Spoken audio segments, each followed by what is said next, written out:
Well, welcome back. Apparently you decided to stick around, watch a couple more of these videos, and that's effing awesome. For this series, if you will, I am going to be using CryEngine 3.6.3, I believe it is. I can't remember. I think it's 3.6.3, which I believe they are on like 3.6.1.4 or something like that now is their latest and greatest. Pretty much a lot of the information is the same. This is basically a sandbox editor, or a sandbox engine where you can set things up you want as long as you pretty much don't sell any of your stuff. Keyword, as long as you don't sell any of your crap. Now, the subscription, I believe that you can... Actually, damn. I want to say the subscription, you can sell things, but I really can't remember. Don't quote me on that, because I haven't really looked into the subscription a whole lot. This is, before they came out with the subscription base. It is what it is, but we're going to go over a quick review here of the basic GUI. And starting off, whenever you first, open up the CryEngine editor, this is what you get. You can start off with a new level or open a level, and you can see here I have actual recent levels that I've, done already. So what I'm going to do is I'm just going to hit a new level, and I'm going to give it a name, obviously.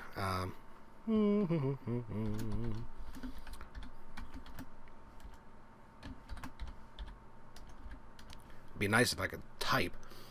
We're going to leave this in the levels folder, obviously. And I'm going to use a height map resolution of 2048 by 2048. Obviously, that makes your terrain size larger. If you actually play around with this, you can see if I take it down to 512 by 512, I have a terrain size of about 1024 square meters. And if I take it up to 2048 by 2048, I'm looking at about 4096 square meters. And then you can also change that on, there we go, on your meters per unit. Basically cuts it in half if you have it by 1, or it keeps it the same, actually, I should say. And if you go by 2 meters per unit, it doubles your height map resolution. I'm going to leave this at 2. I'm going to leave my meters per unit at 2. 2048 by 2048, and I'm going to leave my segments alone. And I'm just going to hit OK. And I apologize already if I'm not that great of a teacher. I suck, I know. And if any of that just didn't make any sense, please let me know in the description box, and I'll try and iron that out, I should say. Now, considering that my overall map size is 4096 by 4096, I'm going to keep my terrain texture the same. I'm going to leave my color multiplier at 1. I'm going to use high quality, and I'm not going to mess with the debug or the calculate terrain sky accessibility. I'm just going to hit OK. Generally, whenever that pops up, I'm just going to hit OK. If you want to dumb down the graphics a little bit, the texture quality doesn't need to be that high, you can do so. You can drop that down. So instead of 4096 by 4096, it could be 2048 by 2048 or 1024 by 1024, or so on and so forth. You got to make sure they are set up like that. I think it's a power of 4. Actually, hold on, let me double check. No, I'm sorry, it's actually the power of 2, not the power of 4. Power of 2. Basically meaning, it's kind of like how memory is set up and everything like that. You have 512, 1024, 24 by 48, 40 by 96, a shit, 8,000 and change by something or another. It's got to be set up like that, at a power of 2. Same with all your textures and everything. They have to be power 2. You cannot take something, and I know there's a lot of people out there that make awkward sized UV maps for 3D models where they're a goofy ass number. CryEngine will not allow you to do that. It will not take it in. It yells at you constantly. It has to be the power of 2. There's no way around that. It's just not going to happen. Okay, but back to the brass tacks here. Enough of me rambling.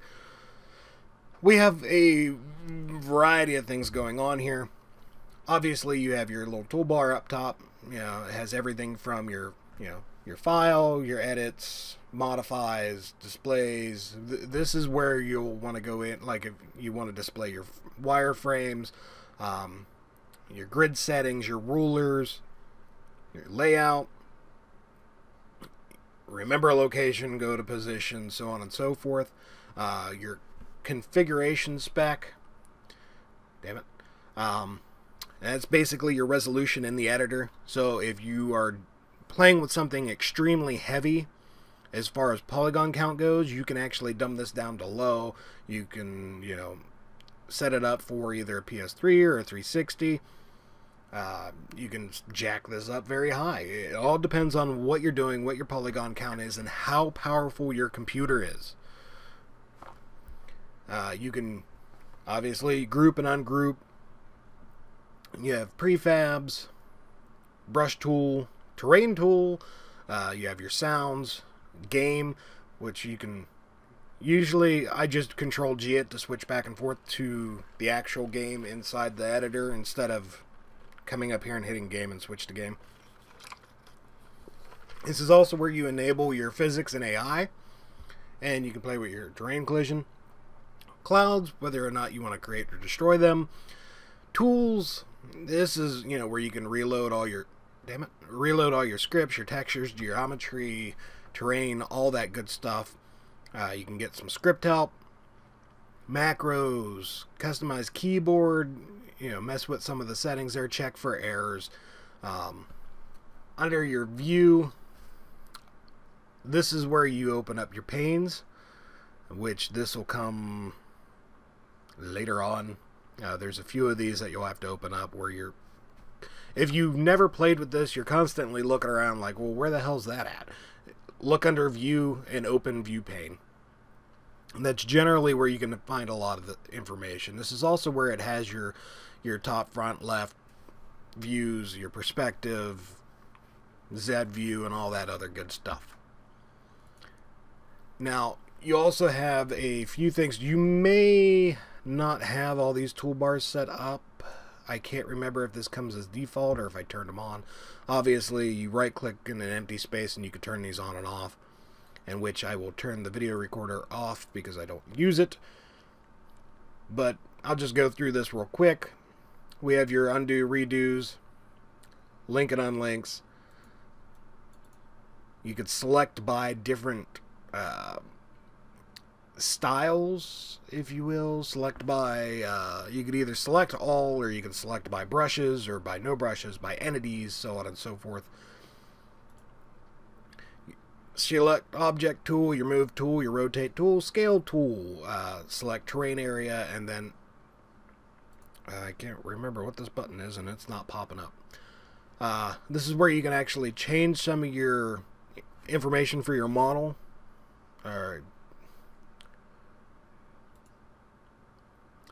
Your coordinate system, there we go. I couldn't think of the damn word.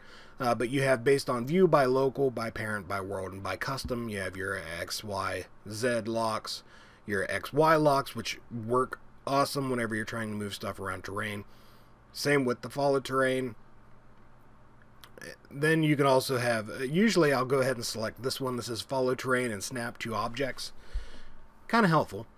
This is your snap to grid, and then if you hit the arrow, you can, pick your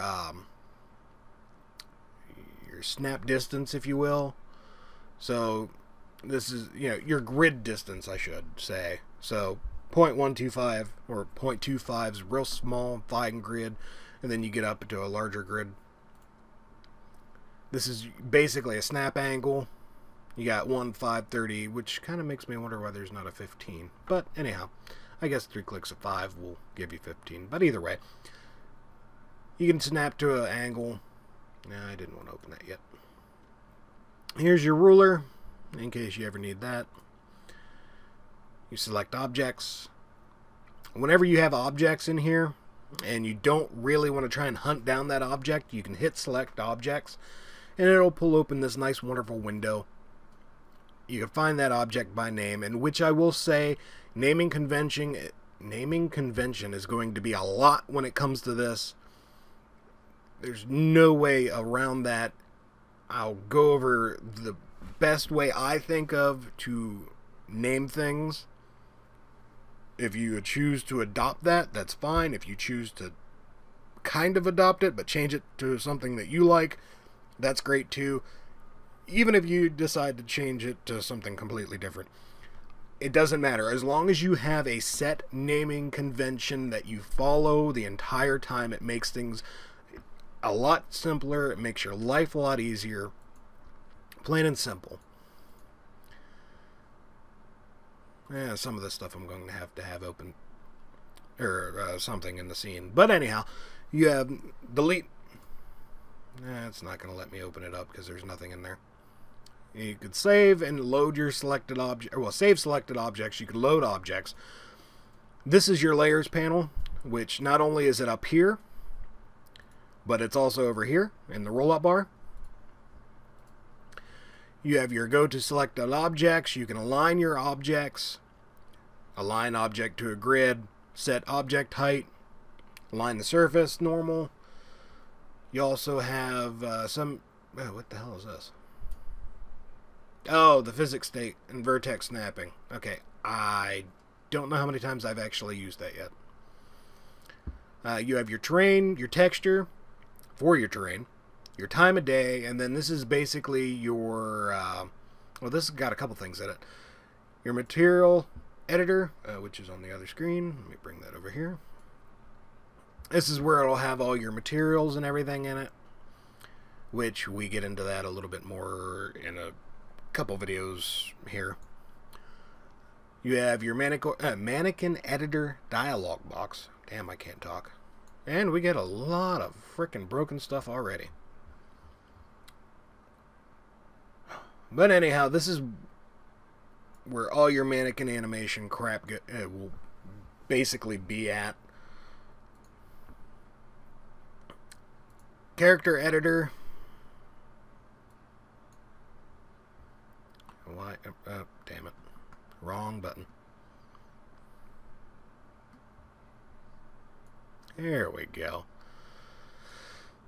This is basically where you can mess around with your characters. And it also has your animation control in it as well. Again, this is something that comes along later on. It's kind of a pain in the butt. At least I think so. But I'm trying to keep these at relatively short lengths, if you will. Or time frames, whatever the hell it is, I don't care. Short videos, that way I don't lose you that much. Hopefully. Your database, that's what the DB button is. This has a lot of information in it. Just not right now, obviously, because I don't have anything open. But you can open up your XMLs in here. You can open up, let's see, where was it at? Sorry, don't mind me. Well, let me pause this until I find it. Okay, well, it's not the XML file that I wanted, but you have like your destroyable props. You can come in here and basically modify your different informations, all within the database view. This, again, we cover a little bit later in the videos. Just trying to give you guys a brief run through here of some of the stuff that's in here. I was looking for a specific XML file to open, but I couldn't find it, so I just opened up the destroyable props. There's also interactive props, which the only thing in here is a switch. But anyhow, this is where you'll mess with your particles. You can mess with some of your music. This is your Damn it, I keep hitting that fucking wrong button. This is basically a music logic, which is set up kind of like a flow graph. Flow graphs are extremely intimidating at the beginning, but they're not all that bad. Your reverbs, which may come in handy depending on what you're doing.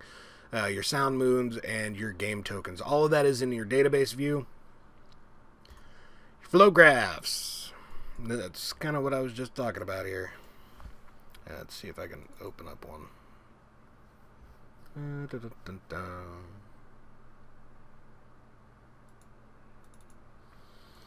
This is, let me see here, make this bigger.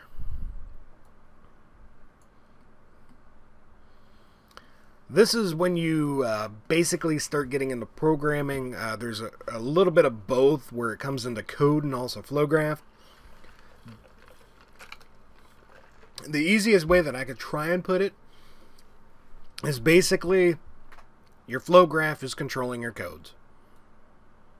If somebody has a better way to word that, by all means throw it in the comment box below, because I have no real way other than what I just said to explain it. But this is your flow graph. You'll get into a lot of that later on, but for now. And then you also have your open asset browser, which you will be utilizing from time to time to time. But onwards from that, you have basically a search and filter box. You could change your FOV. There we go. If you right click on it, you can change your FOV or your field of view. If you right click on any of this right here, you can kind of modify this information. Right now, my screen size is looking at 1619 by 837, which is kind of weird. But if I wanted to change this to where I was working at pretty much nothing but you know, 720p or 720 or a 1080, 1440, so on and so forth, I could change that all over here. I could also mess with my ratio, whether or not I want it like 16 by 9, 16 by 10, 4 by 3, 5 by 4. Was it? Yeah, 5 by 4. Information. You can toggle this just by clicking on it. Basically, I'll leave the first one up. That'll give me a lot of information what's going on here, such as my camera position. I don't know if you can even remotely read this, but I'll kind of just pay attention to the mouse and I'll kind of try and walk you through this. Your camera position will be up top, plus your angle, your zoom, and also speed. Tells you your basic profile for your video. Right now it's saying DirectX 11 profile, 64-bit medium spec with the SMAA medium sampling for my AA, obviously. Has my file name of what I'm actually, you know, saving the file as. Has all my information for my shadows and everything. Has how many polygons, which is kind of misleading because I don't have any polygons except, well, I wonder.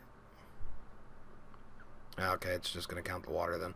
But it says right now I have about 130,000 polys. No shadows. Has my shader information and my sync information. Most importantly, it has my memory and my peak. For my memory, which is something that I usually keep track of, along with my poly information up here, and my frame rate. If you toggle it again, it gives you even more information. Honestly, I don't really use it a whole lot, so I just keep it on the first.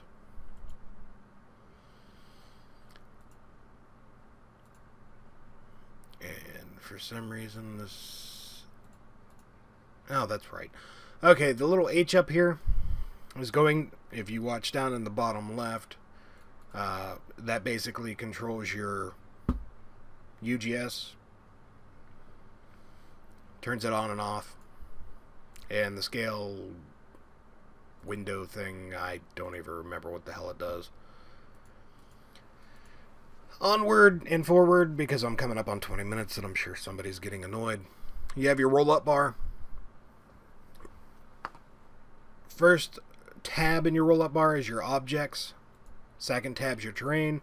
Third tab is your modeling. Fourth is a lot of information for, you know, hiding by category, render settings, stereo settings, so on and so forth. Then you have your layers. Again, I'll go over all this much later, but under the objects you have like AI, type, excuse me. You have your areas, your designer, game custom, yeah, your miscellaneous objects such as like river, rope, road, cloud volume, cameras, decals, so on and so forth. Prefabs, which I don't think I have any yet. Nope. Okay, so your archetype entity, you have interactive and destroyable props. You have your brush, which is going to load all my objects. You also have your entity, which is going to load more objects, such as your, you know, your vehicles, your turrets, lights, doors, so on and so forth. Your geometric entities, also available in here. Particle entities, also available in here, and then your sound, which has, you know, your ambience and your dialogues, music stringers, so on and so forth. But for now, oh wait, nope. Down at the bottom, basically there are three things that I kind of really pay attention to. Right here is your X, Y, and Z. You also have a lock on your X, Y, Z. Keep that in mind. You have your speed, which is the speed of movement. You could, let's see if I can bring it closer to the water so you can kind of see how fast I'm going here. If you have it selected to 0.1, it's fairly slow. 1, you go a little bit quicker, and 10, obviously, you go pretty damn quick. This comes in handy whenever you're trying to kind of move or walk around a scene and you don't really want to try and snap, or not snap to, but view selected or move around. You could just click one of these and start moving. Once you get close to an object, you could slow that down a little bit, so on and so forth. You also have your AI physics, which, as you can see, it turned the entire screen red because it was going through and starting that up, and there's also nothing in there, so it doesn't really matter. I can mute audio if I want to. I can also go to position. Down here at the bottom right, I have an idle, which, if it'll let me, it's not gonna let me, is it? Yep. Well, either way, I can't remember what the idle does, or what the idle is. No background task running, that's right. You have basically a little button saying that no background instances are running. You have your DLL information, and also you have your memory information. Right now it's consuming about 662 megabytes of RAM, and that is the very long and drawn out basic GUI system, if you will. I'm under 25 minutes, which kind of is a lot longer than I originally wanted to do that, but it is kind of a lot to cover in a short amount of time. Again, if you have questions, concerns, comments, I know I'm a crappy teacher. If you want to know anything that I possibly left out, throw it in the comment box below and I'll get to it as soon as I can. I try and be pretty quick with that information, or with people that reply to something that I put up. So for now, I'm going to get out of here, and next video up on the books will most likely be terrain. I'll catch you guys later. Hope to see you in the next video.